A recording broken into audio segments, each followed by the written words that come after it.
Bonjour chers apprenants, je suis Madame Cès Aboké. Je suis là pour poursuivre avec vous l'analyse de notre deuxième leçon de la compétence 3 qui a porté sur la valeur de la philosophie.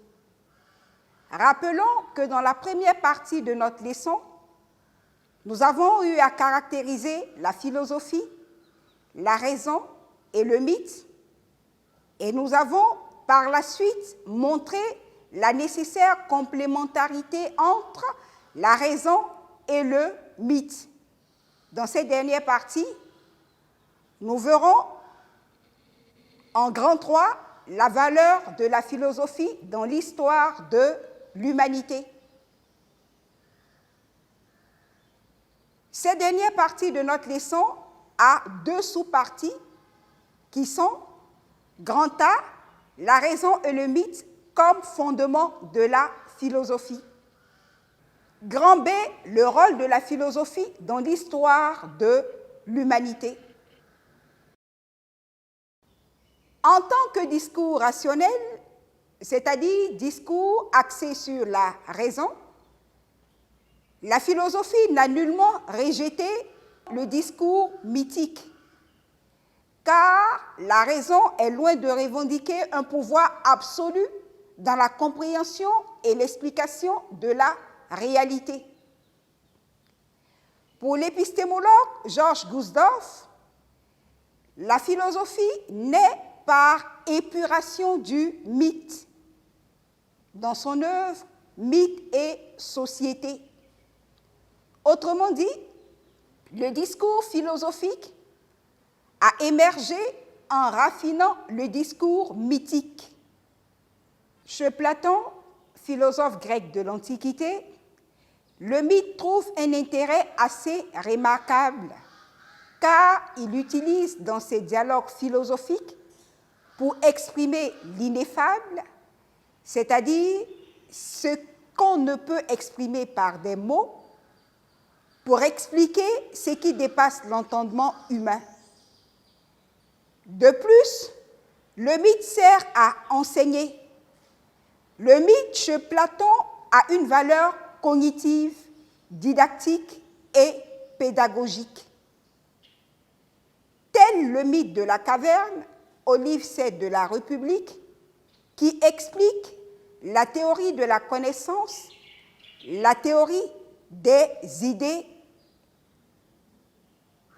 Il y a aussi le mythe d'Air le Pamphilien, au livre 10 de la République, qui explique la transmigration et la récompense des âmes.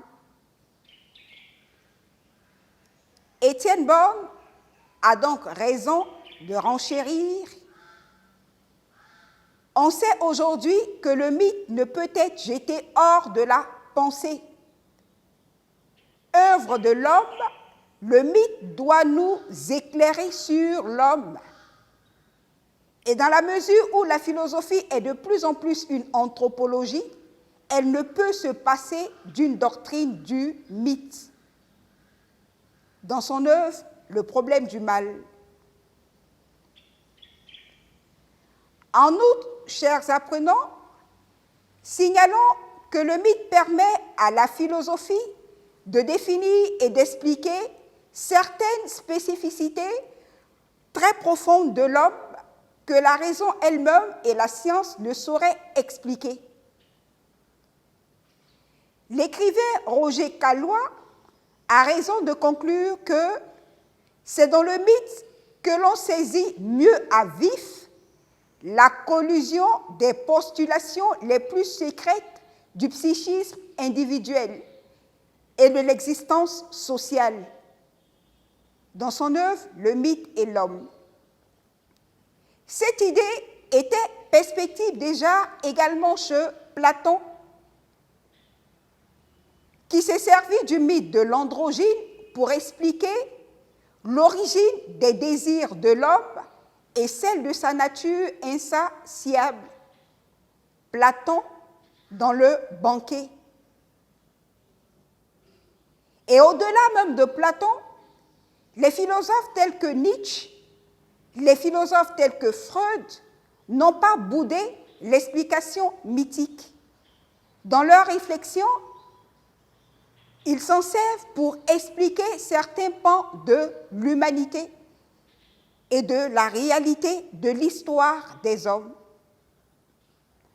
Ainsi, en tant que production humaine, la philosophie repose bel et bien sur la raison et le mythe. Toutefois, quel rôle joue-t-elle dans l'histoire de l'humanité?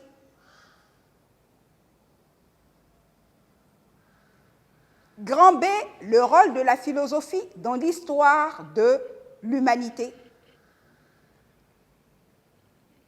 Chers apprenants, l'histoire de l'humanité nous révèle que depuis l'Antiquité jusqu'à notre époque contemporaine, la philosophie s'est illustrée comme un effort pour penser par soi-même, un effort pour s'interroger sur l'homme et sur le monde par le biais de la raison. Sur le plan intellectuel, la philosophie, en tant que quête perpétuelle de la vérité, du savoir, est une activité très utile à l'humanité car elle nous délivre de l'ignorance. Aristote, philosophe grec de l'Antiquité, nous révélait que ce fut bien pour échapper à l'ignorance que les premiers philosophes se livrèrent à la philosophie. Aristote, dans son œuvre métaphysique. Autrement dit, la valeur de la philosophie s'observe dans le fait qu'elle est source de savoir. Le mathématicien Bertrand Russell ne dit pas autre chose. Pour lui, en effet, celui qui n'a aucune teinture de philosophie traverse l'existence emprisonné dans les préjugés qui lui viennent du sens commun. Bertrand Russell, dans son œuvre Problème de philosophie. La philosophie délivre donc l'homme des pseudo-connaissances, c'est-à-dire des faux savoirs. Au niveau moral, chers apprenants, il faut dire que la philosophie a la particularité de fonder les valeurs sur des principes rationnels et de rendre l'homme vertueux. Ainsi, en se référant à la doctrine d'Épicure, la finalité pratique de la réflexion philosophique doit conduire l'homme à une vie heureuse, à une vie conforme à la morale, qui prône la satisfaction des seuls désirs naturels et nécessaires. Épicure dans l'Èthe à Ménécée. La philosophie, selon donc Épicure, prémunit contre les vices en recommandant une vie modérée, loin des passions. Sur le plan social et politique, chers apprenants, il faut noter que la philosophie, par la lumière, la science et la clairvoyance qu'elle est censée apporter aux rois, aux gouvernants, aux politiques, peut mettre fin aux maux de la société. Platon, à ce sujet, est intransigeant. Pour lui, tant que les philosophes ne seront pas rois dans les cités, ou ceux qu'on appelle aujourd'hui souverains ne seront pas vraiment et sérieusement philosophes, il n'y aura de cesse aux maux des cités ni à ceux du genre humain. Platon, dans son œuvre La République. Par ailleurs, chers apprenants, au niveau existentiel, il faut dire que bien que la philosophie n'ait pas pour finalité une fin pratique et utilitaire, elle a le mérite de poser les préoccupations existentielles de l'homme en général. car s'adonner à la réflexion philosophique, c'est étudier l'homme et tout ce qui l'intéresse, à savoir sa connaissance, ses espérances, ses finalités, ses pratiques. La philosophie est donc une anthropologie, au point où Emmanuel Kant, philosophe allemand des Lumières, a affirmé que la réflexion philosophique, en réalité, a pour finalité de répondre à la fondamentale question « Qu'est-ce que l'homme ?» Emmanuel Kant dans Logique. Enfin, l'importance de la philosophie doit être observée dans le fait qu'elle est une permanente source de dynamisme et de progrès au sein de nos savoirs, au sein de nos activités. Pour le philosophe idéaliste Hegel, cela ne fait aucun doute. La philosophie doit être nécessairement enseignée et apprise, aussi bien que toute autre science. L'étude de la philosophie est en soi et pour soi une activité personnelle, de telle sorte que toutes les sciences, les arts, les talents et les techniques qui veulent faire des progrès en se passant de la philosophie, il ne peut y avoir en eux ni vie, ni esprit, ni vérité. Hegel, dans la préface de la phénoménologie de l'esprit.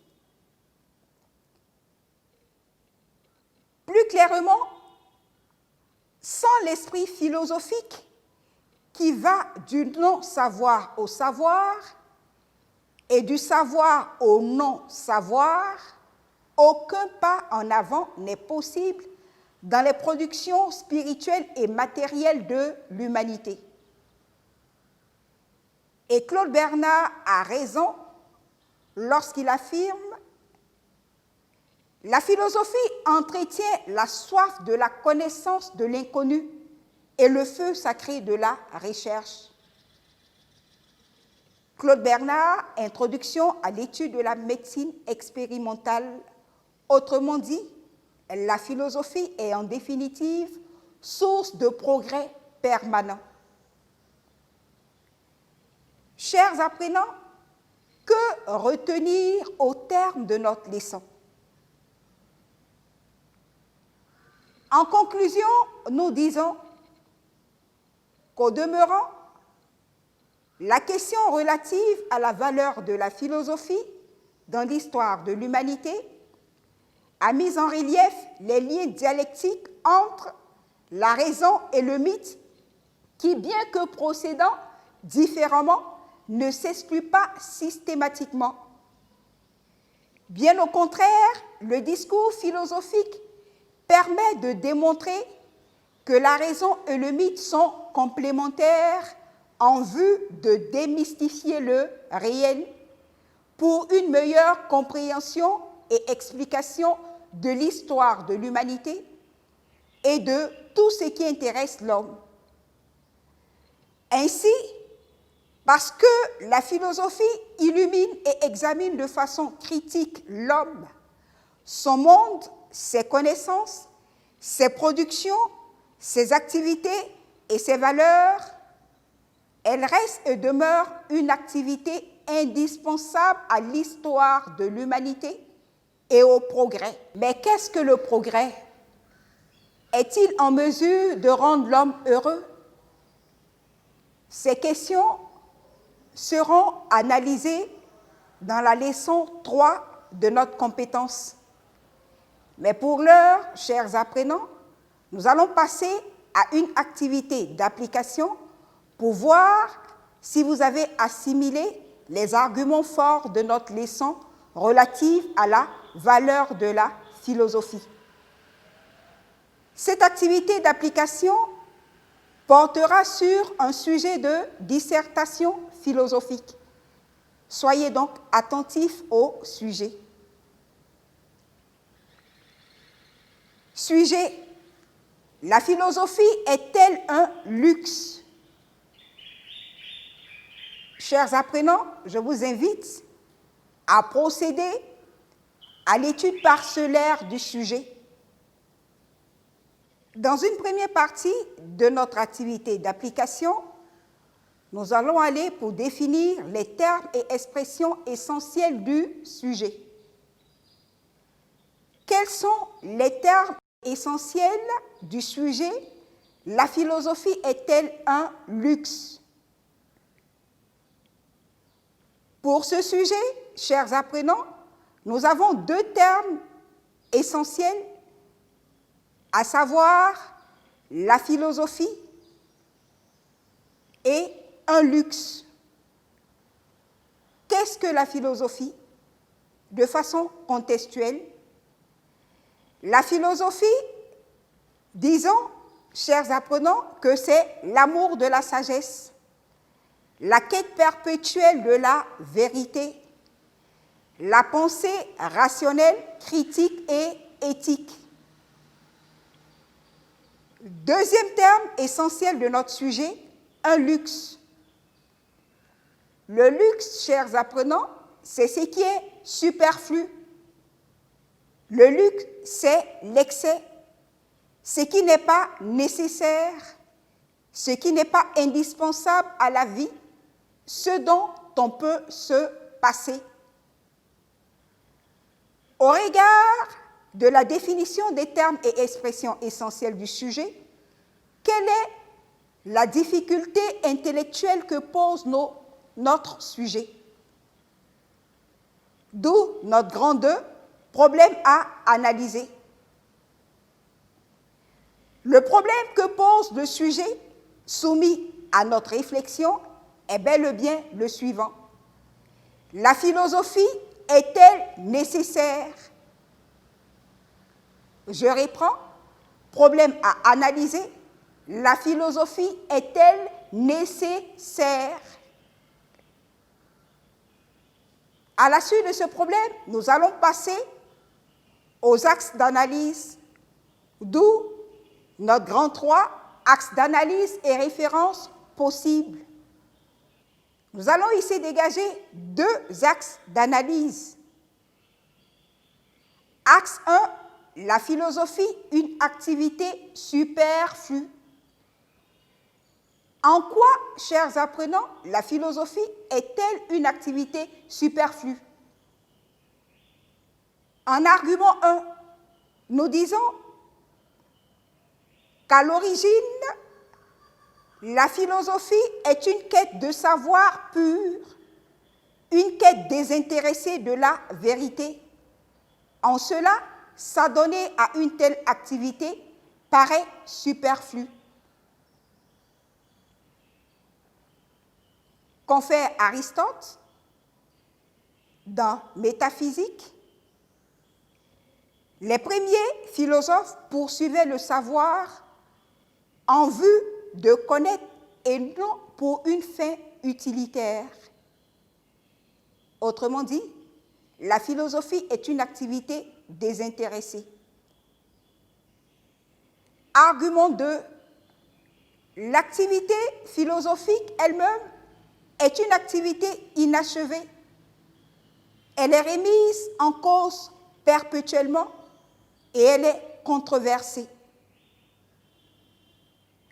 Confère Jean-Jacques Rousseau dans le discours sur les sciences et les arts, où Rousseau nous dit que tous les philosophes sont des charlatans, c'est-à-dire des vendeurs d'illusions. Le troisième argument que nous pouvons évoquer ici, chers apprenants, est le suivant. La philosophie se discrédite par ses raisonnements abstraits, à la différence de la technoscience, qui apporte des solutions concrètes, pratiques aux préoccupations quotidiennes des hommes. À cet effet, Karl Marx affirme que les philosophes n'ont fait qu'interpréter le monde de diverses manières. Ce qui importe à présent, c'est de le transformer. Karl Marx, dans la 11e thèse sur Feuerbach, tirée de l'idéologie allemande. Axe 2. La philosophie, une activité nécessaire, une activité indispensable. Le premier argument que nous pouvons évoquer, chers apprenants, est le suivant. La philosophie, en tant qu'amour de la sagesse, aide à acquérir la connaissance sur le plan individuel et à progresser dans la quête de la vérité sur l'homme. René Descartes, à cet effet, dit « C'est proprement avoir les yeux fermés sans tâcher de ne jamais les ouvrir que de vivre sans philosopher. » Principe de la philosophie. Jean Piaget, également, renchérit lorsqu'il affirme « La philosophie est une prise de position raisonnée par rapport à la totalité du réel, et cette totalité inclut l'ensemble des activités supérieures de l'homme et non pas exclusivement la connaissance. » Jean Piaget, dans Sagesse et illusion de la philosophie. En argument 2, nous pouvons dire qu'au niveau politique, la philosophie contribue à l'instauration de l'ordre et de l'équité. Platon, à cet effet, dans la République, dit que les philosophes soient rois ou que les rois deviennent philosophes pour mettre fin aux maux de la cité. Et René Descartes, au XVIIe siècle, ne dira pas autre chose. Lui qui affirme dans le principe de la philosophie que c'est un gain pour chaque peuple que d'avoir de vrais philosophes. Enfin, en argument 3, il faut relever qu'en tant qu'art de vivre, la sagesse philosophique conduit au bonheur. Confère André Comte-Sponville, pour qui le but de la philosophie est la sagesse en toutes choses, dont le bonheur. Comte-Sponville, dans son œuvre « Le bonheur désespérément ». Chers apprenants, nous venons donc de vous exposer quelques pistes de réflexion relatives à ce sujet d'application.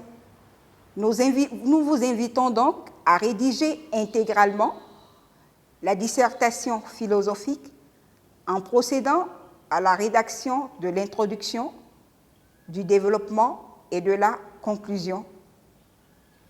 Merci, soyez sages et mettez-vous au travail, car le travail, selon Voltaire, éloigne de nous 3 grands mots, à savoir l'ennui, le vice et le besoin.